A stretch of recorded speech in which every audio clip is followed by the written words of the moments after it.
Do Contrato Social, Jean-Jacques Rousseau, Livro 2. 1. A soberania é inalienável.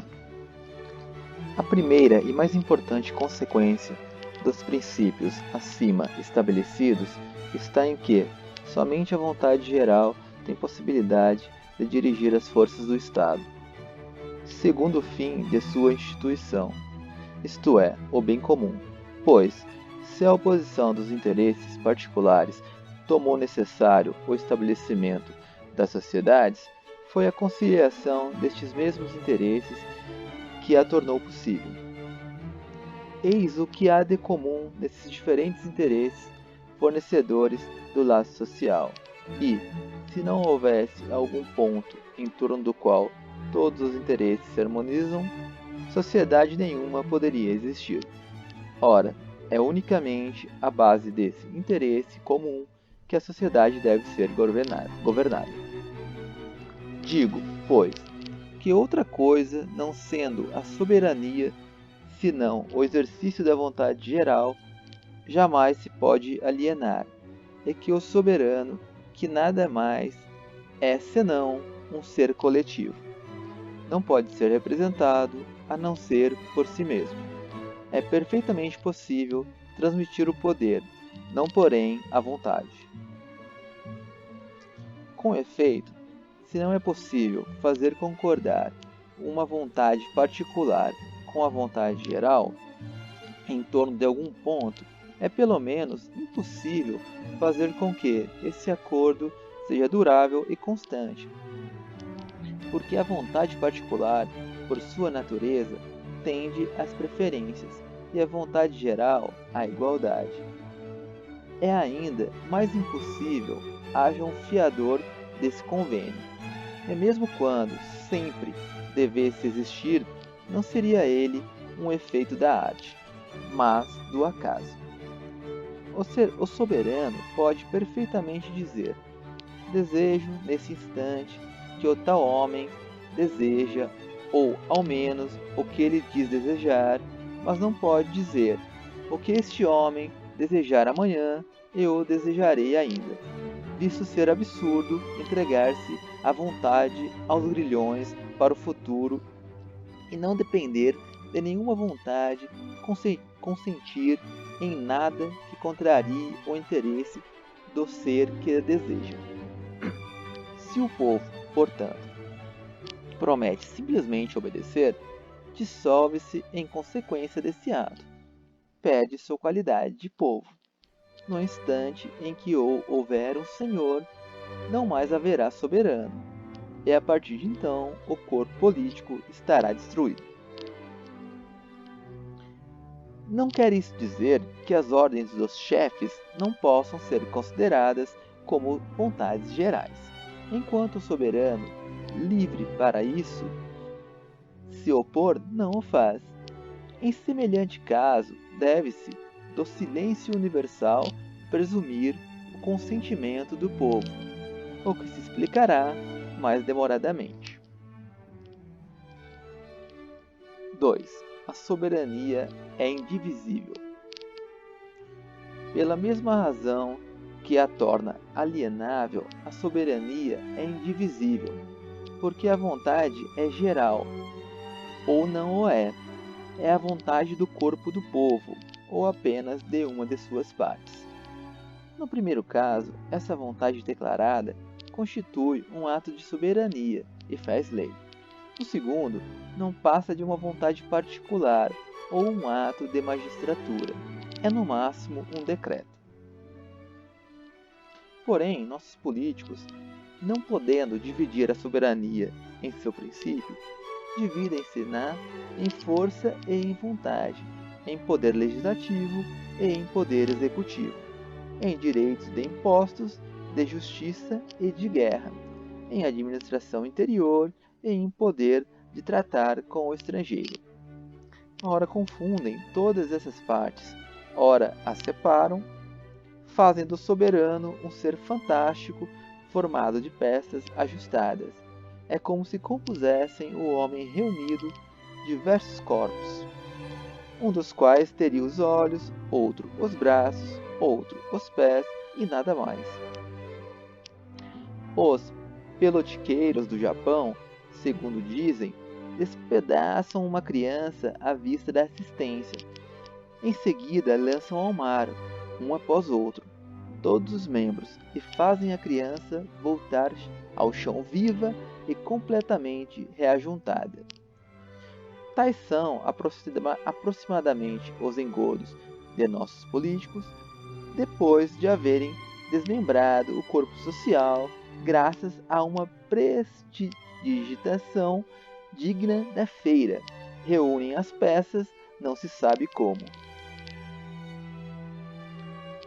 Provém esse erro da inexistência de noções exatas a respeito da autoridade soberana, e por se haverem tomado como partes dessa autoridade o que não era mais que emanações da mesma. Assim, olhou-se, por exemplo, o ato da declaração de guerra e o de assinar a paz como atos de soberania, o que é falso, uma vez que cada um desses atos, de modo algum, constitui uma lei, mas tão somente uma aplicação da lei, um ato particular que determina o caso da lei, como se verá com clareza quando a ideia unida ao termo lei for fixada. Observando igualmente as demais divisões, perceberíamos que todas as vezes que imaginamos ver a soberania partilhada, nos enganamos, que os direitos tomados como partes dessa soberania lhes são todos subordinados e sempre supõem vontades supremas, do quais esses direitos só dão a execução. Não se caberia dizer quanto essa inexatidão tem obscurecido as decisões dos autores em matéria de direito político, quando pretenderam julgar os respectivos direitos dos reis e dos povos, no tocante aos princípios estabelecidos. Todos podem ver nos capítulos 3 e 4 do primeiro livro de Grotius de que maneira este sábio e Barbeyrac, seu tradutor, se encabrestam e embaraçam em sofismas, receosos de dizer muito ou de não dizer o suficiente, consoante seus intentos e de pôr em choque os interesses que tinham de conciliar. Grotius, refugiado em França, descontente da pátria e querendo cair nas boas graças de Luís XIII, a quem dedicou o livro, nada economiza no sentido de despojar os povos de todos os direitos e revestir os reis com toda a arte possível. Foi também essa atitude de Barbeyrac que dedicava sua tradução ao rei da Inglaterra, Jorge I. Mas, desgraçadamente, a expulsão de Jacques II, por ele chamado de abdicação, forçava-o a manter reserva, a esquivar-se, a tergiversar, para não transformar Guilherme num usurpador. Se esses dois escritores tivessem adotado os verdadeiros princípios, todas as dificuldades seriam superadas e eles se teriam mostrado sempre consequentes. Mas, nesse caso, teriam com tristeza dito a verdade e cortejado unicamente o povo. Ora, a verdade de nenhum modo conduz à fortuna, e o povo não concede embaixadas, nem cátedras, nem pensões. 3. A vontade geral pode errar. Resulta do precedente que a vontade geral é sempre reta e tende sempre para a utilidade pública. Mas não significa que as deliberações do povo tenham sempre a mesma retitude. Quer-se sempre o próprio bem, porém nem sempre se o vê, nunca se corrompe o povo, mas se o engana com frequência, e é somente então que ele parece desejar o mal. Há muitas vezes grande diferença entre a vontade de todos e a vontade geral. Esta olha somente o interesse comum, a outra o interesse privado. E outra coisa não é senão a soma de vontades particulares. Mas tirai dessas mesmas vontades as que em menor ou maior grau, reciprocamente, se destroem, e resta como soma das diferenças a vontade geral.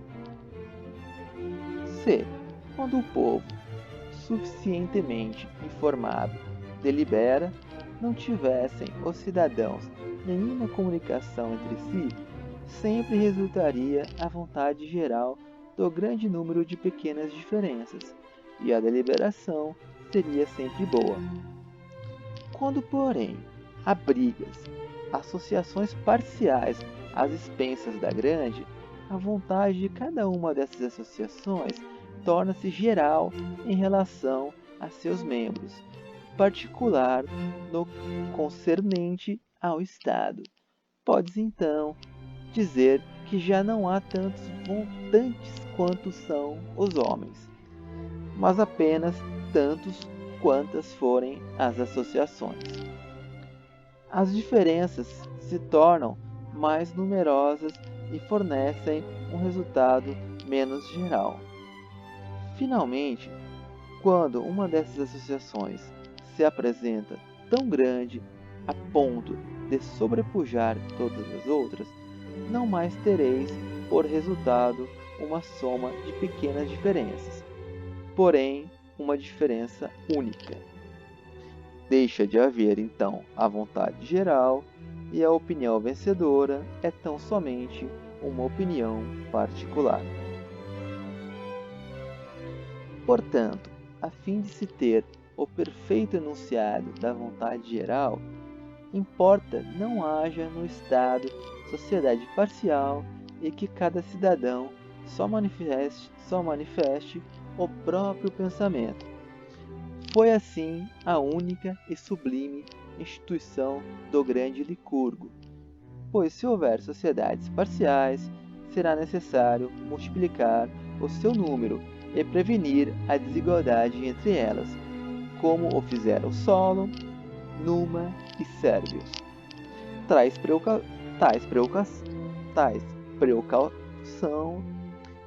precauções são as únicas adequadas para que a vontade geral esteja sempre esclarecida e o povo de modo nenhum se equivoque. 4. Dos limites do poder soberano. Se o Estado ou a cidade só constitui uma pessoa moral cuja vida consiste na união de seus membros, e se o mais importante de seus cuidados é o de sua própria conservação, é necessário uma força universal e compulsória para mover e dispor cada uma das partes da maneira mais conveniente para o todo. Como a natureza dá a cada homem um poder absoluto sobre todos os seus membros, dá ao pacto social, ao corpo político, um poder absoluto sobre todos os seus. E é esse mesmo poder que, dirigido pela vontade geral, recebe, como eu disse, o nome de soberania.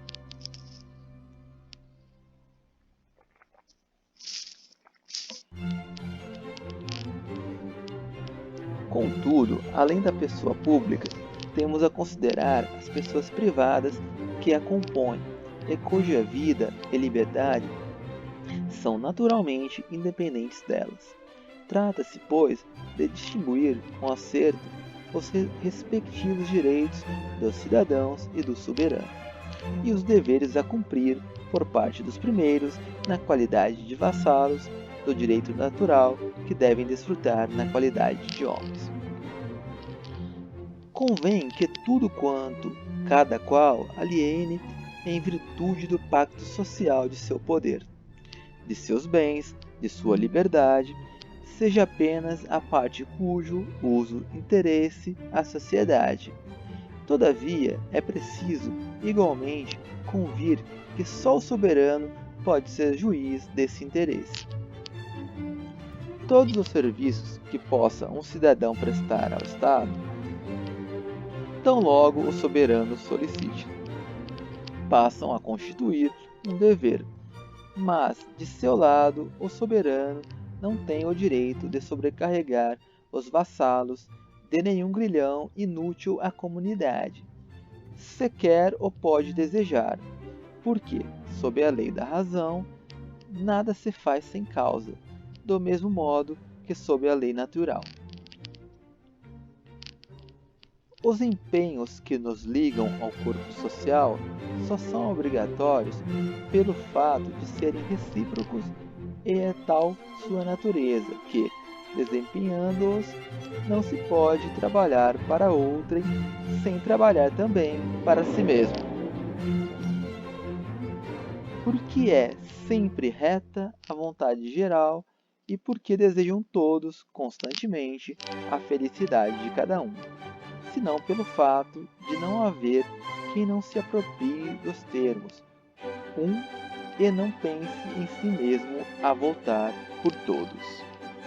Isso prova que a igualdade de direito e a noção de justiça que aquela produz derivam da preferência que cada qual se atribui e, por conseguinte, da natureza do homem, que a vontade geral pode ser realmente conforme deve existir no seu objeto, bem como na sua essência, que deve partir de todos, para todos ser aplicada, e que perde a sua retidão natural quando tende a algum objeto individual e determinado. Porque então, julgando do que nos é estranho, não temos nenhum real princípio de equidade a conduzir-nos. Com efeito, tão logo se trate de um fato ou de um direito particular, sobre ponto não regulado por convenção geral e interior, o negócio se toma contencioso, constitui um processo em que os particulares interessados representam uma das partes e o princípio outra, mas no qual não vejo nem a lei a ser seguida, nem o juiz que deve pronunciar. Seria então ridículo remontar a uma expressa decisão da vontade geral, que só pode ser a conclusão de uma das partes e que, por conseguinte, não passa para a outra de uma vontade estranha, particular, induzida à injustiça e sujeita ao erro. Assim, do mesmo modo, como uma vontade particular não pode representar a vontade geral, por seu turno, muda de natureza quando tem um objetivo particular, e não pode, como geral, decidir nem sobre um homem, nem sobre um fato. Por exemplo, quando o povo de Atenas nomeava ou destituía os chefes, tributava honras a um e impunha castigos a outro, e por infinidade de decretos particulares exercia indistintamente todos os atos do governo. Não mais estava, então, de posse da vontade geral propriamente dita. Não mais agia como soberano, mas como magistrado. Isso parecerá contrário às ideias comuns, mas é preciso me concedam o tempo de expor as minhas.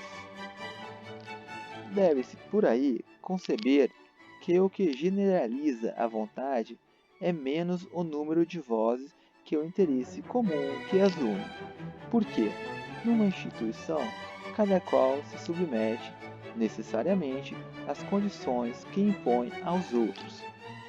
Admirável acordo do interesse e da justiça, que fornece às deliberações comuns um caráter equitativo, o qual se vê desvanecer-se na discussão de todo negócio particular.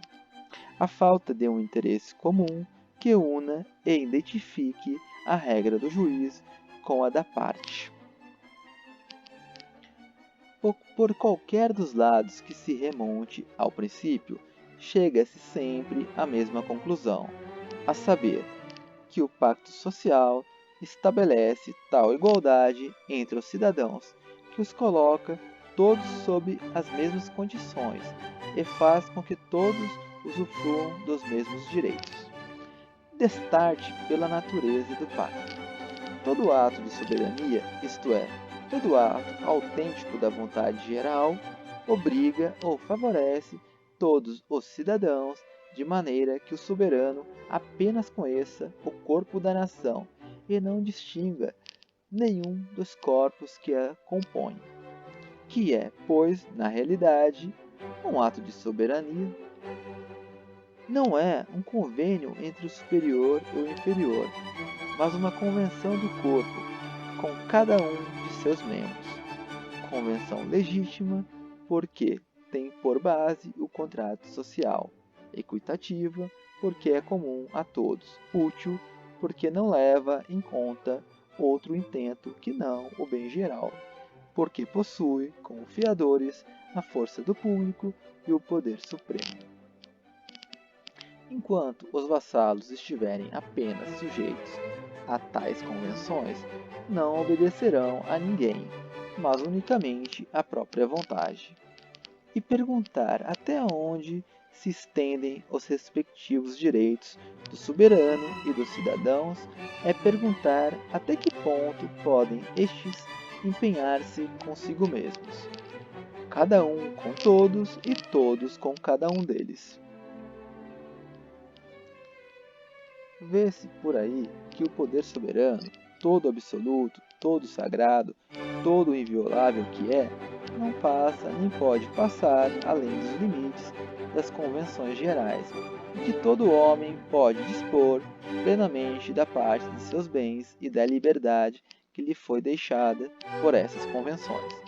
De sorte que o soberano jamais possui o direito de sobrecarregar um vassalo mais que outro, porque então, tomando-se o negócio particular, deixa o seu poder de ser competente.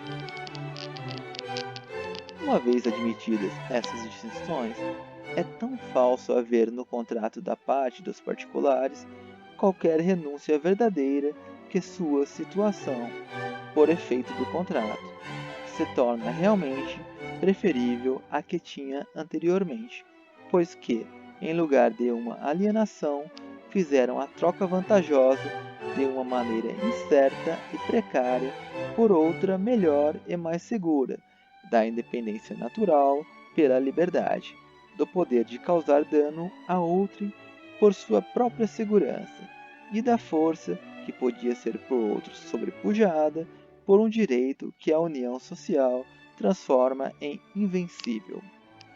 A própria vida consagrada por eles ao Estado fica continuamente protegida, e quando a expõem na defesa deste, que fazem então devolver o que dele receberam? Que fazem eles além do que teriam frequentemente feito? E como o maior perigo no estado natural, quando, entregando-se a inevitáveis combates, defendessem com perigo de vida o que lhes serve para conservar? Todos devem necessariamente lutar em defesa da pátria, é verdade, mas também é verdade que ninguém necessita de combater para a própria defesa. Com referência à nossa segurança, não ganhamos ainda, quando nos dispomos a correr os riscos que seria necessário correr em nosso favor, tão logo fôssemos dessa segurança despojados?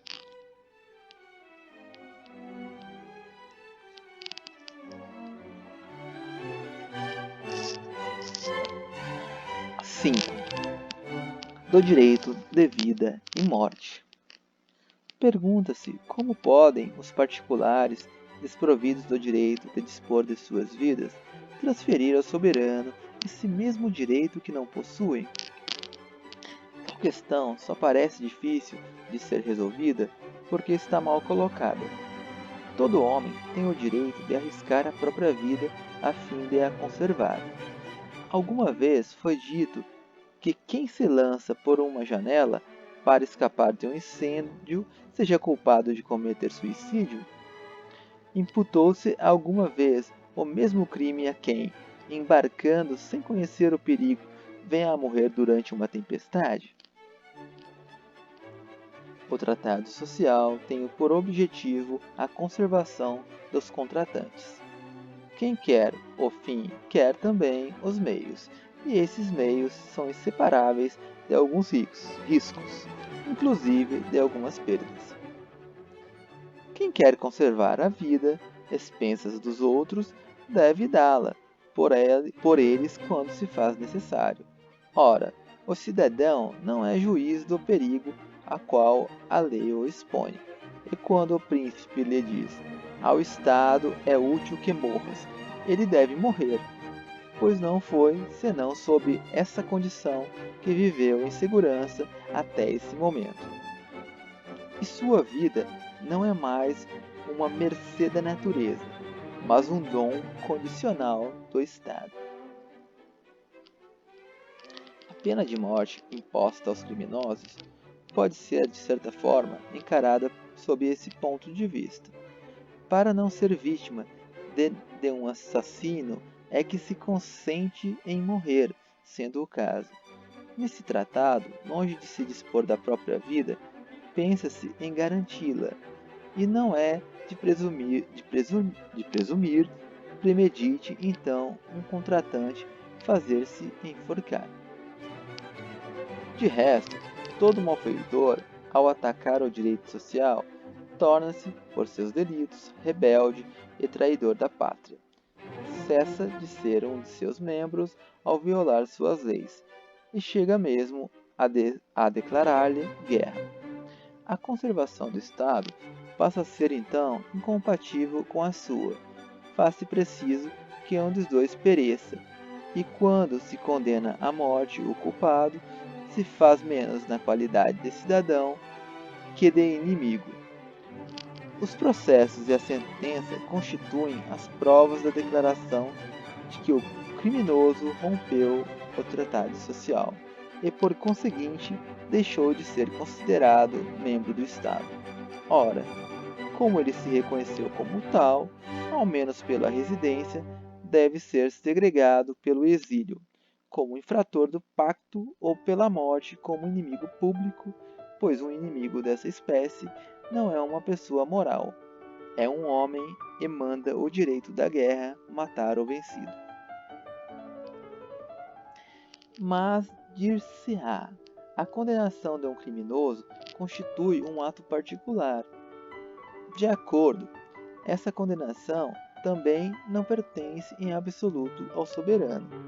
É um direito que este pode conferir sem o poder exercer pessoalmente. Todas as minhas ideias se coordenam, mas eu não saberia expô-las simultaneamente. Ademais, a frequência dos suplícios constitui sempre um sinal de fraqueza ou indolência no governo. Não existe malvado que não possa servir para alguma coisa. Não se tem o direito de matar, mesmo para exemplo, senão aquele que se não pode conservar sem perigo. Quanto ao direito de agraciar ou isentar um culpado da pena imposta pela lei e pronunciada pelo juiz, é da competência exclusiva de quem se encontra acima do juiz e da lei, isto é, do soberano.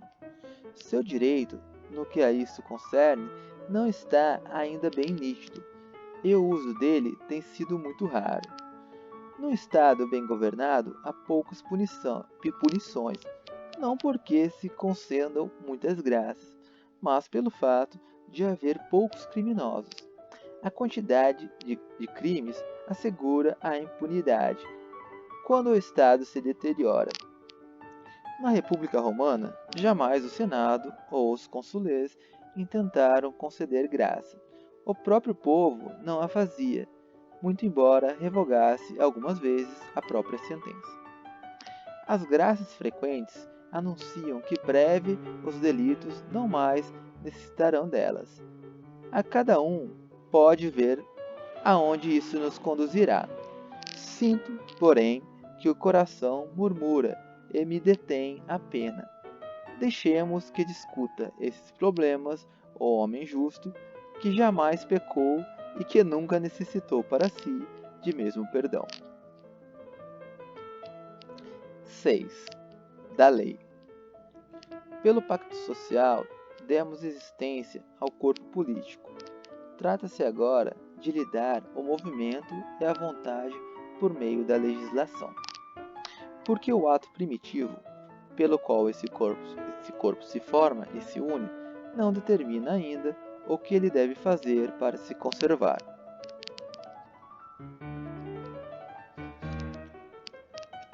O que é bom é conforme a ordem ou é pela natureza das coisas e independentemente das convenções humanas.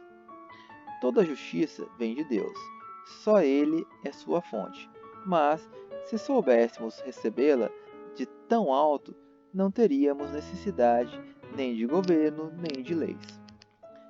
Está fora de dúvida a existência de uma justiça universal, só da razão emanada. Tal justiça, porém, para ser admitida entre nós, deve ser recíproca. Considerando humanamente as coisas, a falta de sanção natural, são vãs as leis da justiça entre os homens. Fazem o bem do perverso e o mal do justo.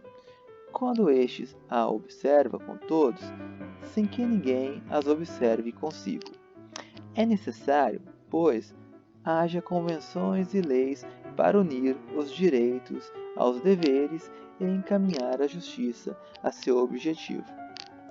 No estado natural, onde tudo é comum, nada devo àqueles a quem nada prometi. Só reconheço como sendo de outrem o que me é inútil. Isso não ocorre no estado civil, onde todos os direitos são fixados pela lei. Mas que é, enfim, uma lei? Enquanto continuarmos a juntar a esse termo somente ideias metafísicas, prosseguiremos a raciocinar sem nada entender. E quando tivermos dito o que é uma lei natural, não saberemos melhor o que é uma lei do Estado. Já tive ocasião de dizer que, de modo algum, havia vontade geral num objeto particular. Esse objeto particular encontra-se, com efeito, no Estado ou fora do Estado. Uma vontade que lhe seja estranha não é, em absoluto, geral em relação a ele. E se esse objeto está no Estado, dele faz parte, e então se forma entre o todo e sua parte, uma relação que o transforma em dois seres separados, cuja parte é um e o todo, menos esta mesma parte, constitui o outro. Mas o todo, menos uma parte, não é de nenhum modo o todo, e enquanto essa relação subsiste, não mais há o todo, mas sim duas partes desiguais, de onde se conclui que a vontade de uma não é também mais geral em relação à outra. Mas quando todo o povo estatue sobre todo o povo, só a si mesmo considera, e se forma então uma relação, é do objeto inteiro sob um ponto de vista ao objeto inteiro sobre outro ponto de vista, sem nenhuma divisão do todo. Então, a matéria sobre a qual estatuímos passa a ser geral, como a vontade que estatue. A esse ato é que eu chamo uma lei. Quando eu digo que o objeto das leis é sempre geral, entendo que a lei considera os vassalos em corpo e as ações como sendo abstratas. Jamais um homem, como indivíduo, nem uma ação particular. Destarte, pode a lei estatuir perfeitamente que haverá privilégios, mas não pode ofertá-los nominalmente a ninguém. Pode a lei instituir diversas classes de cidadãos, assinalar inclusive as qualidades que darão direito a essas classes, mas não pode nomear este ou aquele para ser nelas admitido. Pode estabelecer um governo real e uma sucessão hereditária, mas não pode eleger um rei nem nomear uma família real. Numa palavra, toda função que se relacione com o objeto individual não pertence de nenhum modo ao poder legislativo.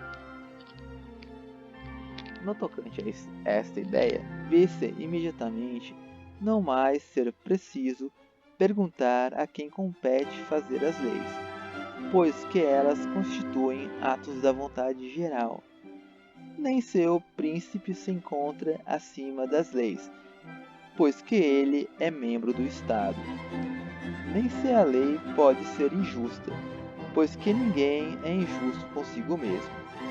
Nem em que sentido somos livres e sujeitos a leis, pois que essas são apenas registros de nossas vontades.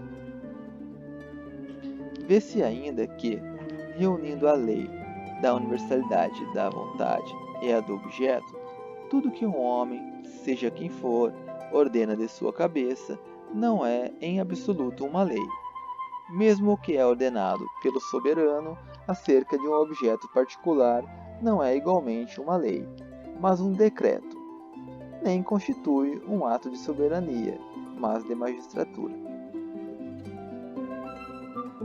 Eu chamo, pois, república todo Estado regido por leis, independente da forma de administração que possa ter. Porque então somente o interesse público governa e a coisa pública algo representa. Todo governo legítimo é republicano. Explicarei mais adiante o que é o governo. As leis não são propriamente senão as condições de associação civil. O povo submetido às leis deve ser o autor das mesmas. Compete unicamente aos que associam regulamentar as condições de sociedade, mas de que maneira as regulamentarão?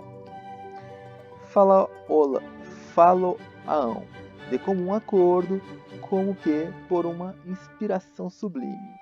Possui o corpo político um órgão qualquer para enunciar as vontades? Quem lhe dará a previsão necessária para formar e publicar os atos antecipadamente, ou como os pronunciará no momento de necessidade?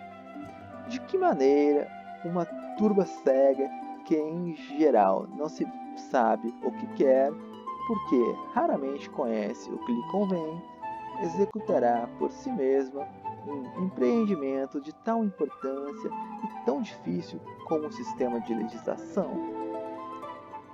O povo, de si mesmo, sempre deseja o bem, mas nem sempre o vê de si mesmo.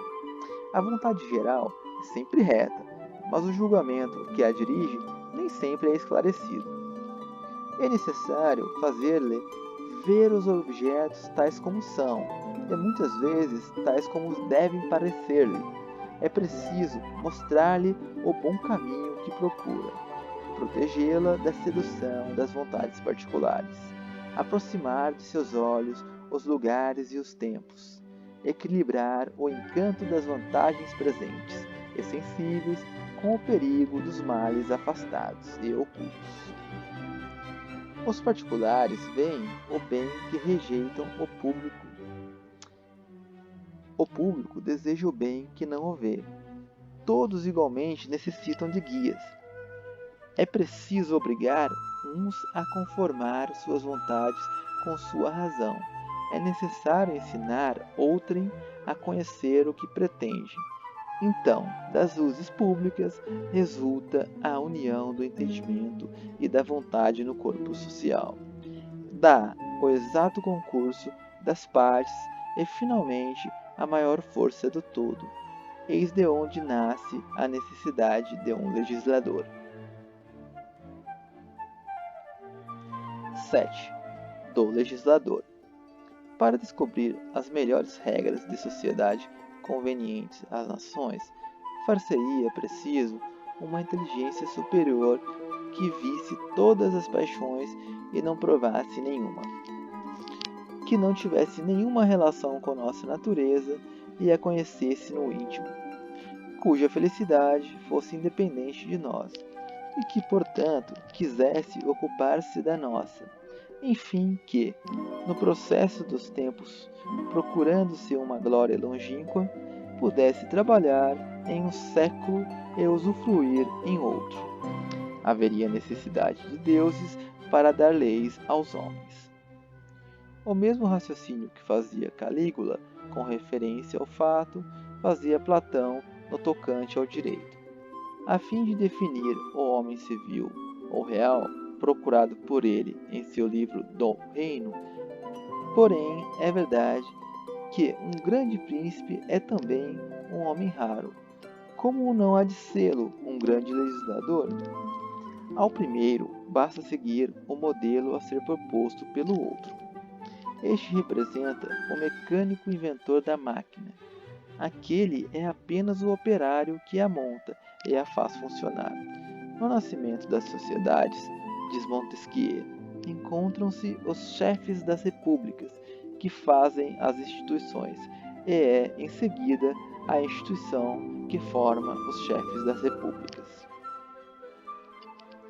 Aquele que ousa empreender a instituição de um povo deve sentir-se com capacidade de, por assim dizer, mudar a natureza humana, de transformar cada indivíduo, que por si mesmo constitui um todo perfeito e solidário, em parte de um todo maior, do qual esse indivíduo recebe, de certa forma, a vida e o ser, de alterar a constituição do homem a fim de reforçá-la, de substituir uma existência parcial e moral à existência física e independente que todos recebemos da natureza. Numa palavra, é preciso que arrebate ao homem as forças que lhe são inerentes, para lhe dar forças estranhas, das quais ele não possa fazer uso sem ajuda alheia. Quanto mais essas forças naturais estejam mortas e aniquiladas, maiores e mais duráveis são as aquisições, e também mais sólida e perfeita é a instituição, de sorte que, se cada cidadão nada é, nada pode ser a ajuda de todos os outros. E a força adquirida pelo todo é igual ou superior à soma das forças naturais de todos os indivíduos. Pode-se dizer que a legislação se encontra no ponto mais alto de perfeição que possa ser atingido. O legislador, a todos os respeitos, é no Estado um homem extraordinário. Se o deve ser por seu engenho, não é menos por seu emprego. Não é de modo algum magistratura, não é de nenhum modo soberania. O emprego que constitui a República não entra em absoluto em Constituição. É uma função particular e superior, que nada tem de comum com o império humano. Porque, se quem dirige os homens não deve dirigir as leis, quem dirige as leis não deve, pela mesma razão, dirigir os homens. Do contrário, suas leis, ministras de suas paixões, perpetuariam muitas vezes suas injustiças, e ele jamais poderia evitar que intuitos particulares alterassem a santidade de sua obra. Ao dar leis à sua pátria, começou Licurgo por abdicar a realeza. Era costume da maioria das cidades gregas confiar a estrangeiros o estabelecimento de suas leis. As modernas repúblicas da Itália imitaram muitas vezes esse uso. A de Gênebra fez o mesmo e achou-se bem. Roma, em seus mais belos tempos, viu renascer em seu seio todos os crimes da tirania e viu-se prestes a perecer pelo fato de haver reunido sobre as mesmas cabeças a autoridade legislativa e o poder soberano. Entretanto, os próprios decevírus jamais se arrogaram o direito de forçar a introdução de nenhuma lei, partida de sua autoridade. Nada do que propomos, diziam eles ao povo, pode transformar-se em lei sem vosso consentimento. Romanos, sede vós mesmos os autores das leis incumbidas de promover a vossa felicidade. Quem redige as leis não tem, portanto, ou não deve ter nenhum direito legislativo. E o próprio povo não pode, mesmo se eu quisesse, despojar-se incomunicável direito, porque, de acordo com o Pacto Fundamental, a vontade geral é a única que obriga os particulares e nunca se pode afirmar que uma vontade particular está conforme a vontade geral, senão depois de havê-la submetido aos livres sufrágios do povo. Já tive oportunidade de dizer tal coisa, mas não me parece inútil repeti-la.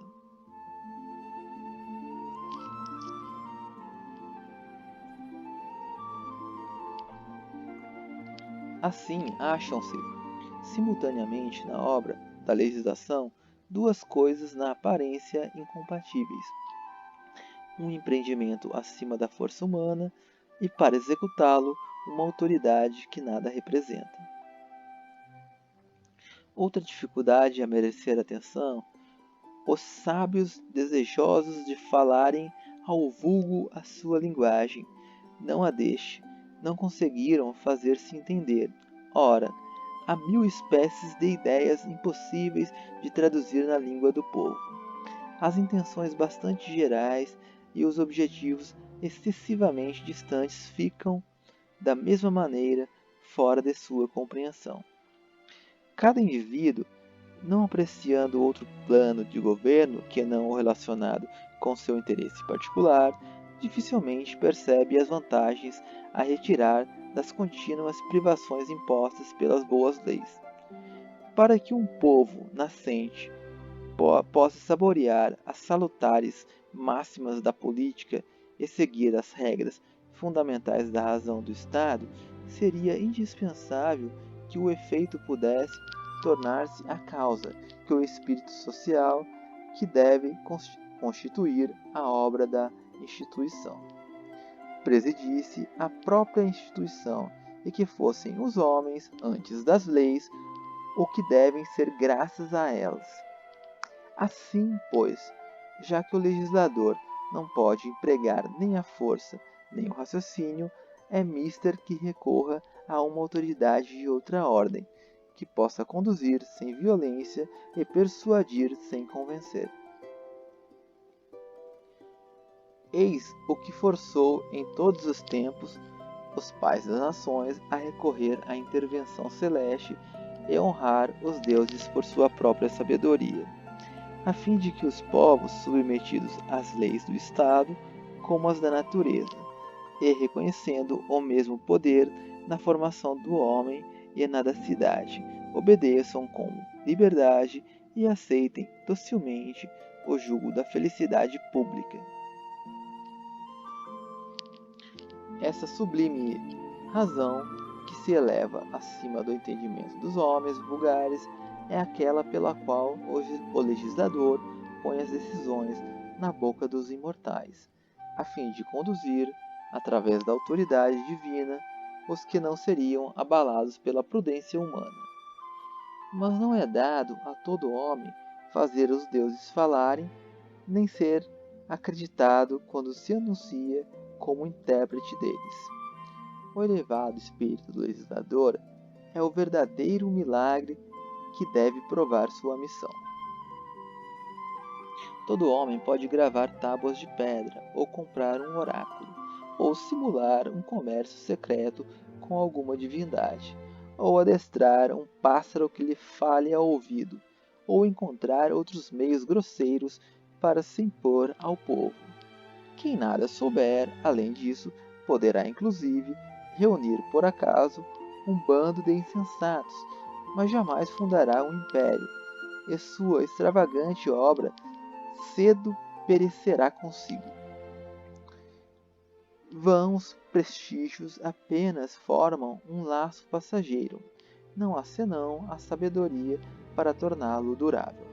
A lei judaica, sempre subsistente, a do filho de Ismael, que há 10 séculos vem regendo a metade do mundo, proclamam ainda hoje os grandes homens que a ditaram, e conquanto a orgulhosa filosofia ou o cego espírito de partido não veja nelas senão felizes impostores.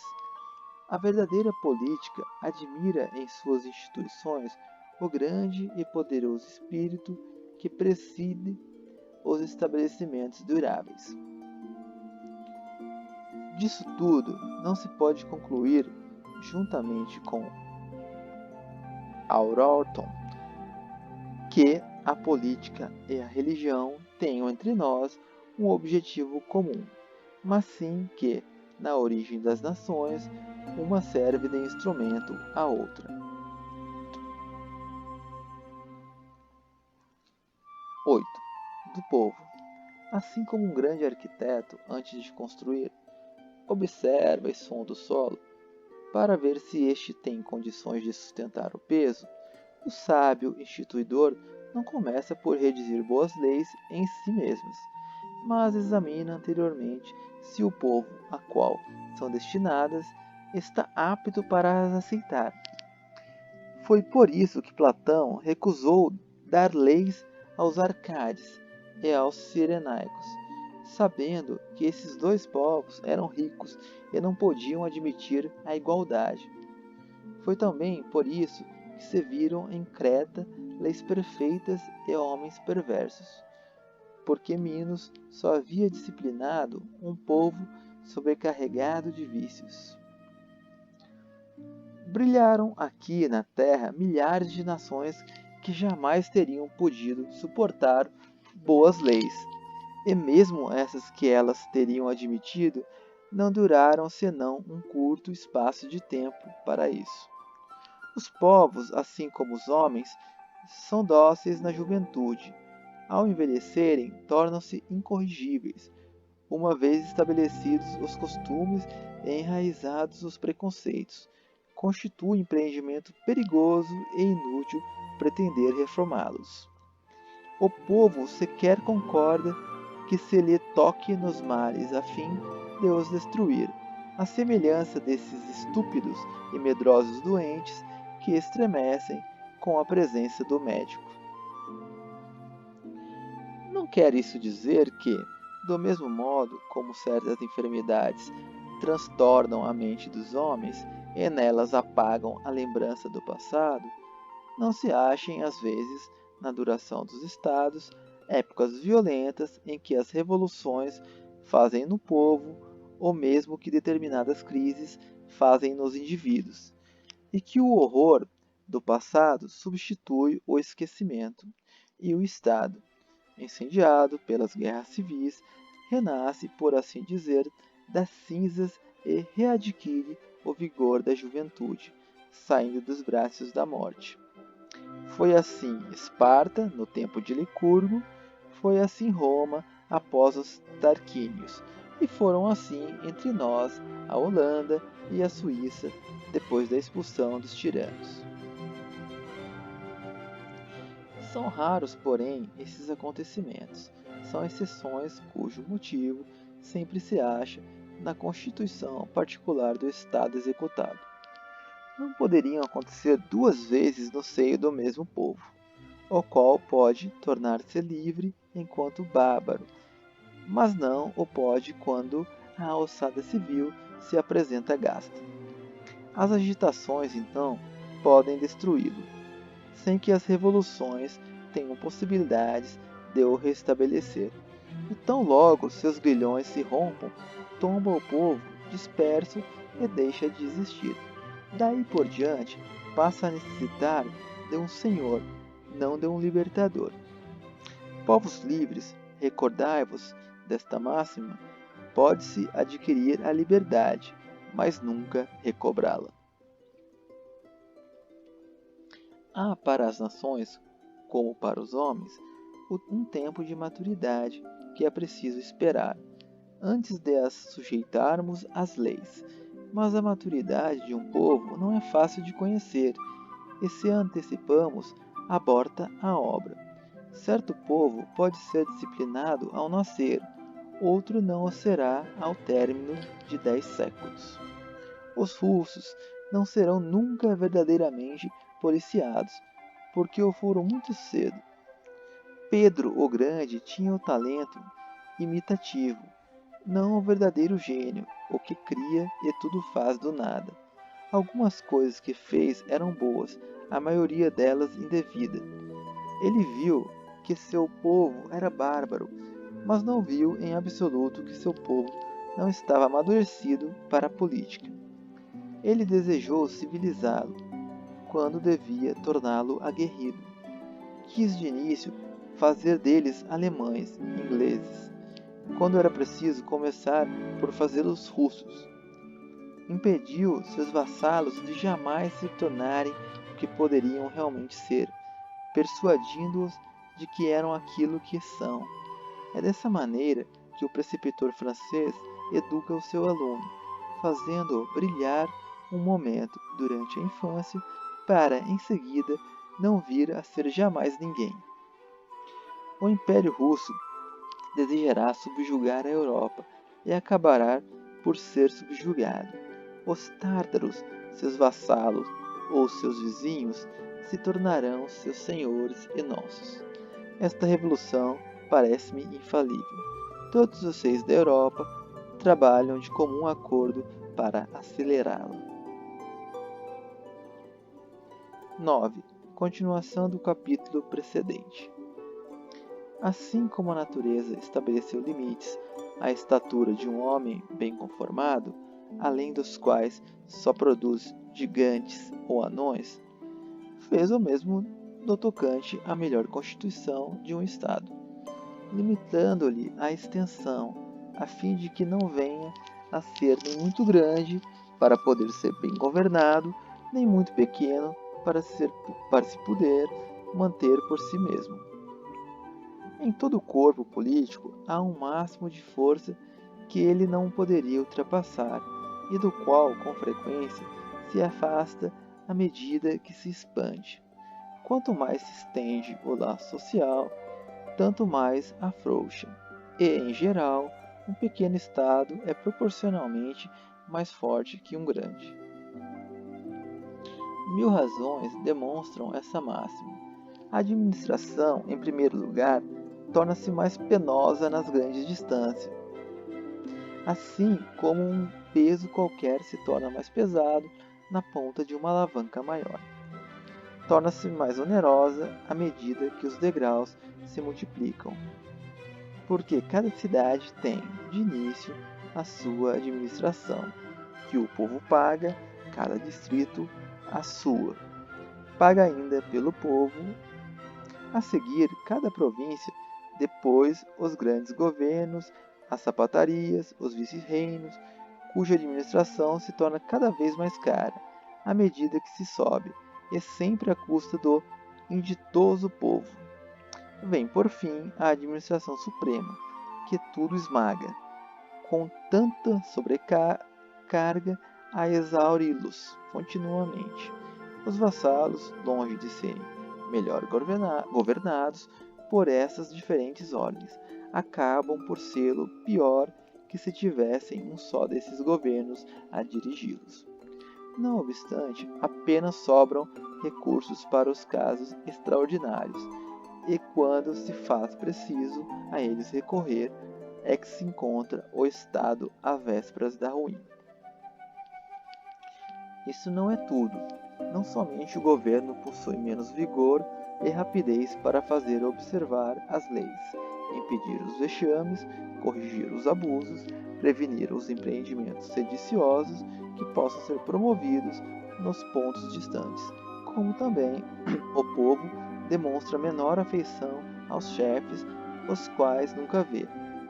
A pátria, que a seus olhos se assemelha ao mundo e aos cidadãos cuja maioria lhe é estranha.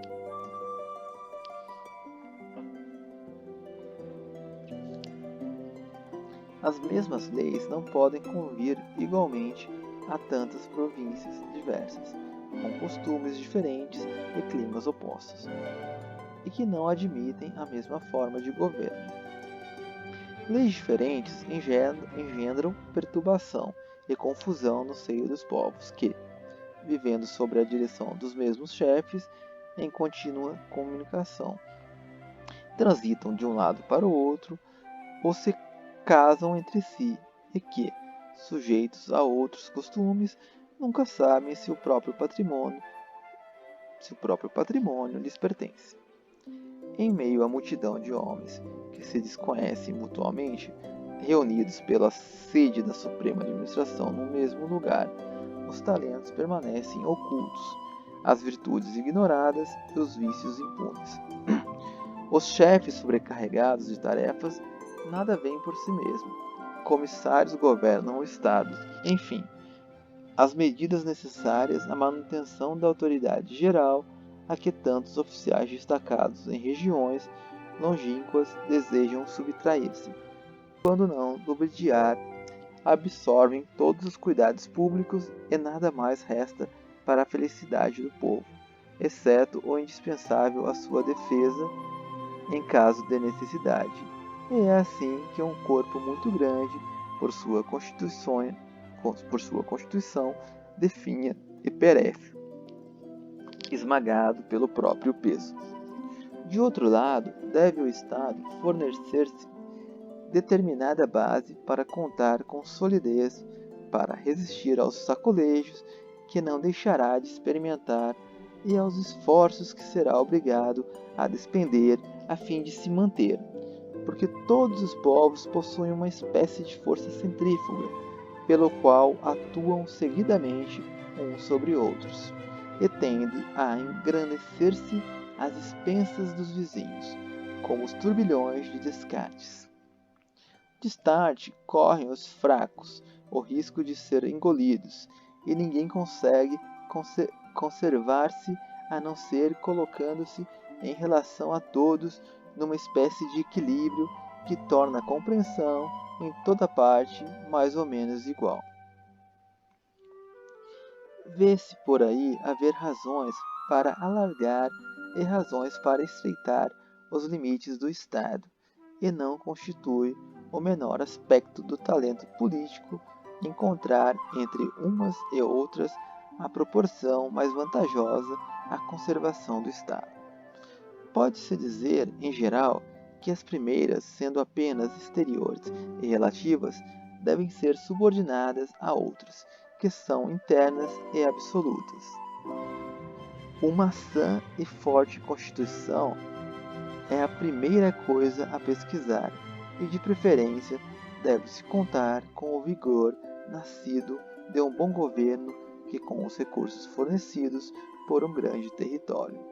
Ademais, viram-se estados assim constituídos, cuja necessidade de conquistas entrava nas próprias constituições e que, a fim de se manterem, eram forçadas a ampliar sem cessar. Talvez muito se felicitassem por essa feliz necessidade, que lhes mostrava, com o termo de sua grandeza, o inevitável momento de sua queda. 10. Continuação.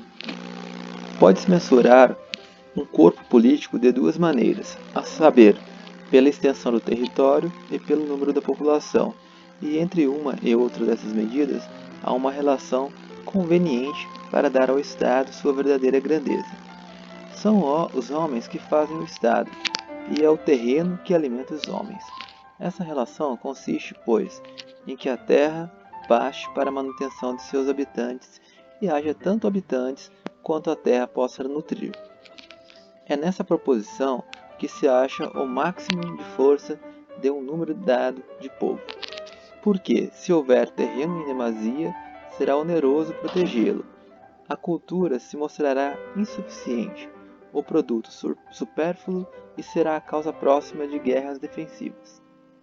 Se não houver terreno suficiente, o Estado se achará para suprir a discrição de seus vizinhos, e será a causa próxima de guerras ofensivas.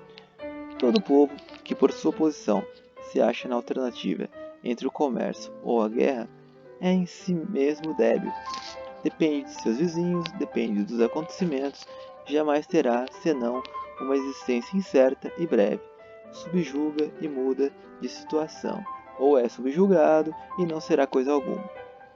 não poderá manter-se livre a não ser à força de sua pequenez ou de sua grandeza. É impossível calcular uma relação fixa entre a extensão das terras e o número de homens que se bastem mutuamente, não só por causa das diferenças existentes nas qualidades do terreno, em seus graus de fertilidade, na natureza de suas produções, na influência dos climas, como pelas assinaladas nos temperamentos dos homens que as habitam. Uns consumindo muito, num solo ingrato.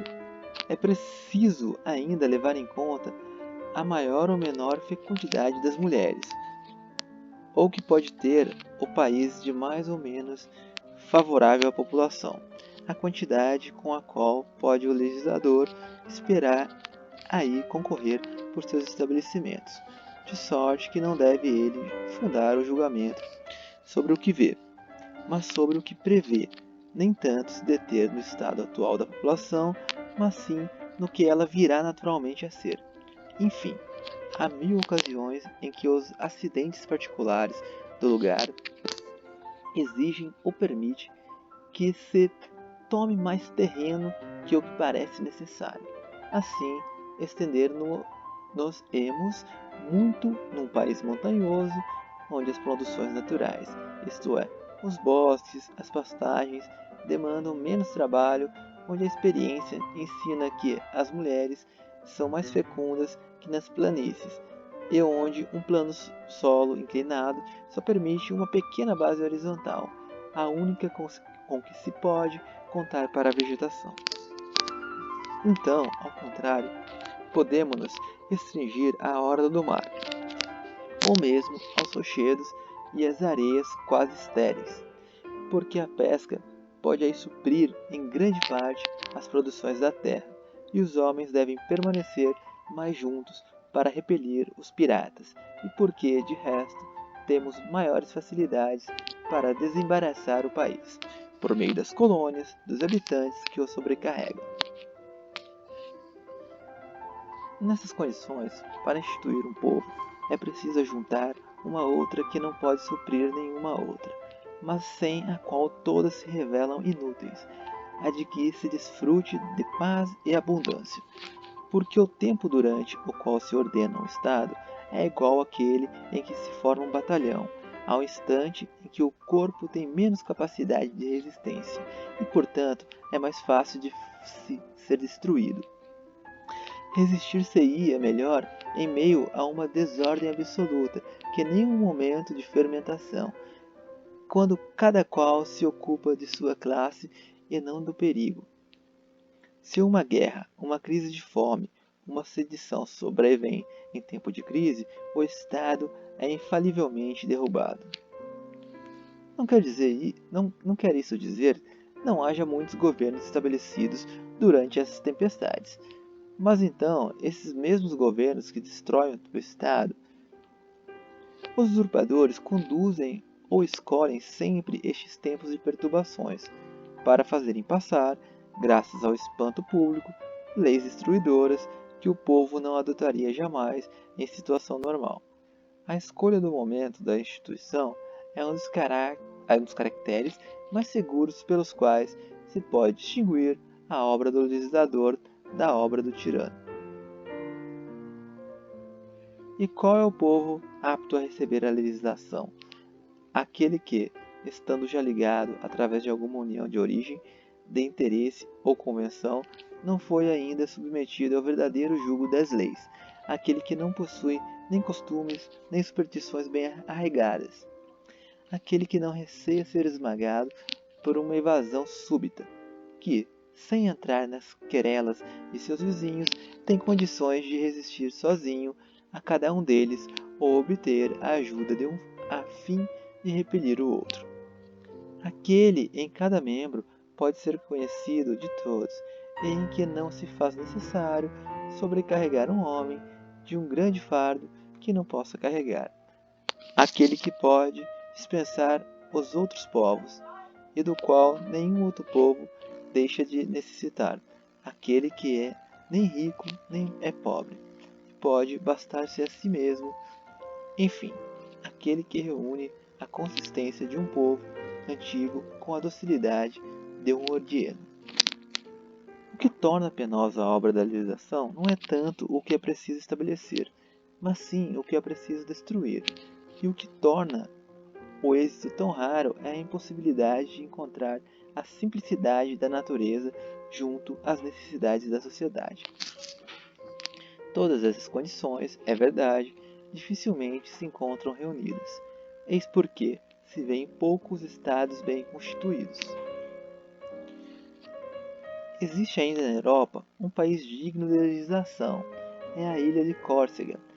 O valor e a constância com os quais esse valente povo tem sabido reconquistar e defender a liberdade, bem merecia que algum sábio lhe ensinasse a conservá-la. Tenho certo pressentimento de que um dia essa pequena ilha assombrará a Europa. 11. Dos diversos sistemas de legislação. Se procura saber em que consiste precisamente o maior dos bens que deve ser o objetivo de todo o sistema de legislação, achar-se-á que se reduz a estes dois objetos principais, a liberdade e a igualdade. A liberdade, porque toda independência particular é outra tanta força subtraída ao corpo do Estado.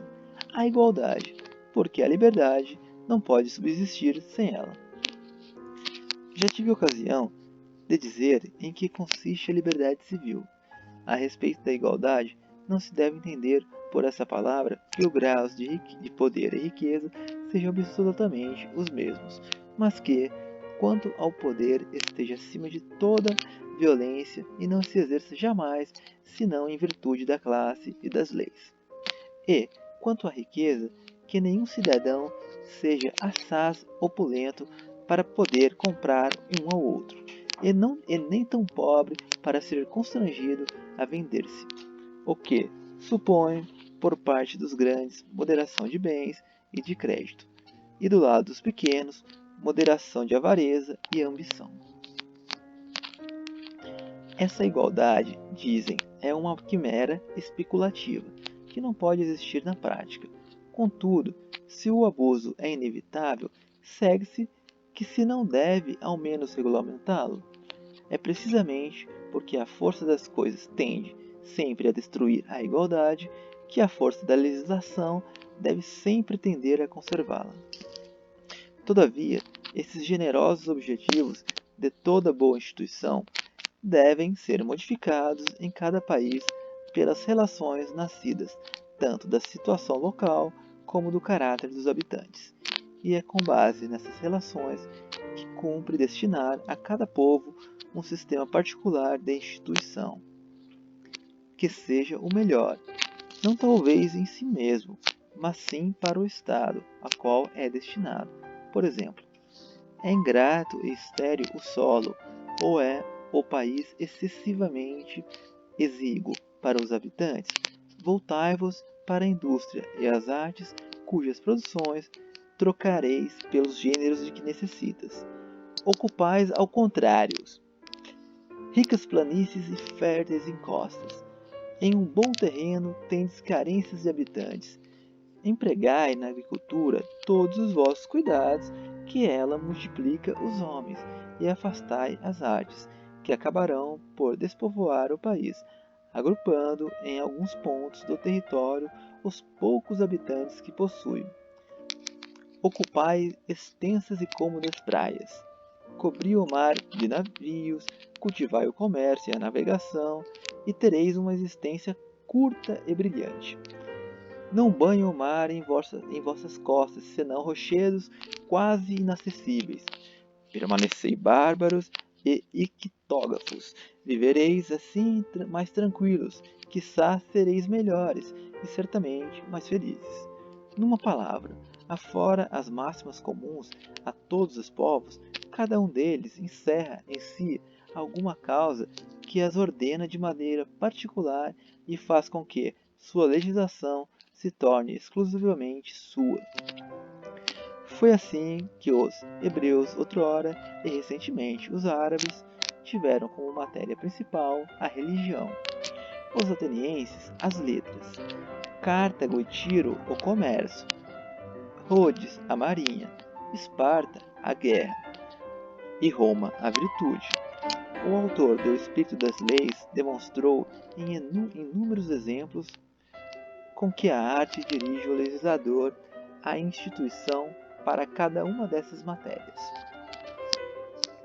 O que torna a constituição de um Estado verdadeiramente sólida e durável é o fato de que as conveniências serem de tal modo observadas que as relações naturais, bem como as leis, tombam sempre harmoniosamente sobre os mesmos pontos, e essas últimas assegurarem, acompanharem e retificarem as outras.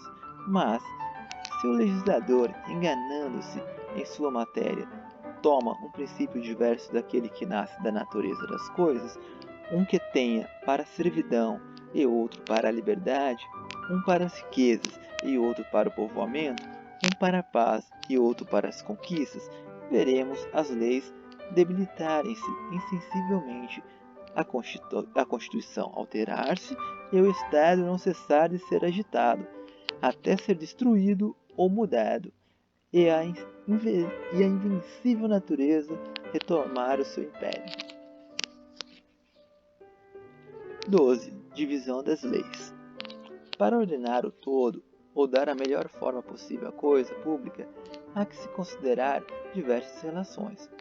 Primeiramente, a ação do corpo inteiro agindo sobre si mesmo, isto é, a relação do todo com o todo, ou do soberano com o Estado. E essa relação é composta dos termos intermediários, como os veremos mais adiante. As leis que regulamentam essas relações são denominadas leis políticas. Chamam-se também leis fundamentais. Não sem alguma razão, no caso de serem feitas como sabedoria, porque se em cada estado não há senão uma maneira de o dirigir, o povo que a encontrou deve a ela ater-se. Mas, no caso de ser má a ordem estabelecida, porque se há de tomar por fundamentais as leis que impedem de ser bom? De resto, em todo estado de causa, o povo é sempre senhor de mudar suas leis, mesmo as melhores, porque, se lhe aprouver prejudicar a si mesmo, quem terá direito de impedi-lo? A segunda relação é a dos membros entre si, ou com o corpo inteiro, e essa relação deve ser, no primeiro caso, tão pequena, no segundo, tão grande quanto possível, de sorte que cada cidadão se sinta perfeitamente independente de todos os outros e numa excessiva dependência da cidade, o que sempre se faz através dos mesmos meios, uma vez que não há senão a força do Estado para promover a liberdade de seus membros, e dessa segunda relação que nascem as leis civis. Pode-se considerar uma terceira espécie de relação entre o homem e a lei, isto é, a da desobediência ao castigo. Esta dá lugar ao estabelecimento das leis criminais, que no fundo constituem menos uma espécie particular de leis que é a sanção de todas as outras. A essas três espécies de leis acrescenta-se uma quarta, a mais importante de todas, que não se grava nem no mármore nem no bronze, mas no coração dos cidadãos, que adquire diariamente forças novas, que a reanima ou substitui as outras leis quando envelhecem ou se extinguem, e retém o povo dentro do espírito de sua instituição, e substitui insensivelmente a força do hábito à da autoridade. Falo dos usos, dos costumes e, em especial, da opinião, parte desconhecida de nossos políticos, mas da qual depende o êxito de todas as outras, parte de que o grande legislador se ocupa em segredo, enquanto parece limitar-se a regulamentos particulares, que outra coisa não são senão o cimbre da abóbada, cujos costumes, mais lentos no nascer, compõem enfim a chave imutável. Entre essas diversas classes, as leis políticas que constituem a forma do governo são as únicas que se relacionam com o meu assunto.